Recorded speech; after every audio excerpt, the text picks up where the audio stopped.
It's such a hard thing when you try to figure out how to spend your money that you're putting aside for the future, and you don't want to be in the straitjacket of just stocks and bonds, the classic standard portfolio.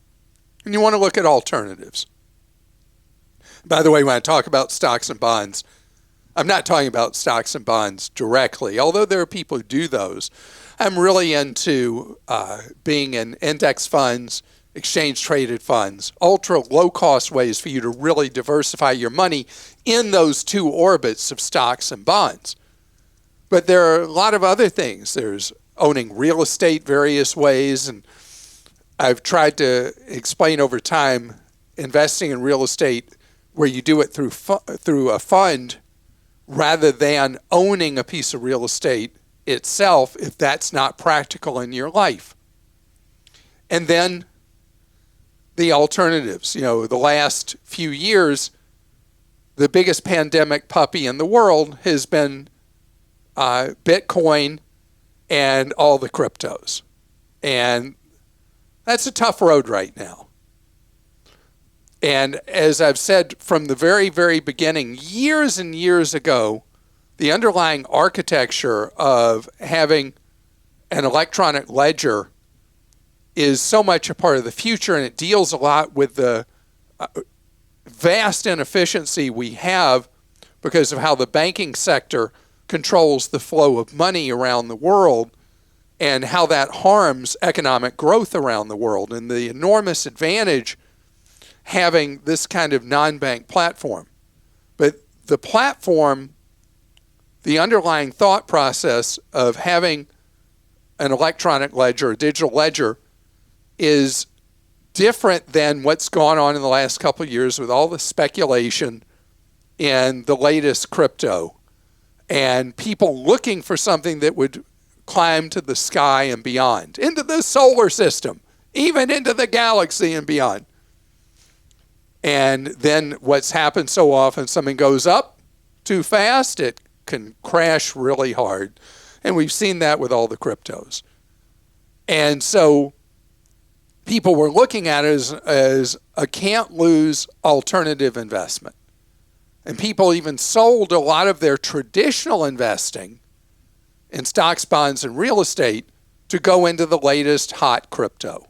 Well, that has fallen apart. One of the oddest things in the market, historically, when stocks and bonds are going into a descent, you have the reason people will hedge with gold as an example, or silver, or precious metals, is because they tend to run opposite what happens with stocks and bonds. But what happened with crypto, it not only trended down with stocks and bonds, it did so at a much faster rate because there was a lot of question about the underlying economic value of some of these cryptos. And so people who thought of crypto as a modern replacement for having a hedge and having something like gold and silver and precious metals, well, they got burned. Remember what I've said about crypto, that the purpose of crypto is as a payment platform of recognized value. Crypto has not behaved as a readily used payment platform as a way to exchange money yet. It will eventually. And the other thing it hasn't done, it has not held a value that you could trust, not just from year to year or month to month, not even day to day or hour to hour. So it's in very early infant stages. It is not something you should think of as even a speculative investment right now, as people have found out the hard way, because most people who've ever invested in crypto, the overwhelming number have lost money. Gold, on the other hand, is something that I see value for, or precious metals, as a portion of where your investable money goes as a safe zone. Gold, other than making jewelry, doesn't do for the long term what stocks do. That's a proxy for companies that are putting money at risk, making products or services people want. Gold is just a store of value. And when people get worried about how countries are managing money, gold can go up in value. When there's war, gold can go up in value. And having 3, 4, 5% of your money in gold or precious metals, I think is fine. Never, the entire orbit of hedging should never be more than a dime of every dollar of money you have that could be investable assets. Now, I know a lot of people who really don't trust the world want to own actual physical gold, have possession of actual physical gold. And that paints the picture of a world that is so dire, so dark, so what's that word that was so in the TV shows? Dystopian, I think. Dystopian. Thank you, Krista.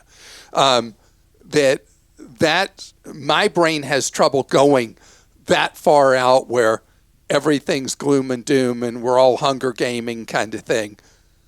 So having gold as part of a world that may have troubles from time to time, but not the end of the world kind of thing, that would require that you have the actual physical gold. And if that's how you feel and you want to have the physical gold, go for it. But otherwise, my thing is you buy gold through an exchange-traded fund or its cousin. You can buy, there are many very low-cost ones now where you can own gold and you can buy and sell it at will. You don't have to worry about storing it. You don't have to worry about it getting stolen, any of those things. I have a very simple, short guide to how you do that at Clark.com. Its cousin is the ETN? The ETN, Exchange Traded Note. Right. Okay. And we explain that in my briefing on gold at Clark.com. But the cost of doing this historically was unusually high for an ETF or ETN. And there are still some players out there that charge relatively high expenses, but it's gotten cheaper and cheaper and cheaper with the number of players where you're paying very low management fees. I want you looking at a 1/4 point a year or less in overall management fees. And you get down there, you're in a good position buying gold. But remember, gold is not an investment. Gold is just something to deal with uncertain times and to give more room for your portfolio to deal with when times are bad rather than when times are good. Real money is made in productive capacity of the creative, gutsy individuals and companies here in the United States and around the world who create new value by the ideas, the products, and services they offer. And that's not what gold does. But if you want to have gold, go check out our gold guide at Clark.com. And remember, don't go too overboard buying it.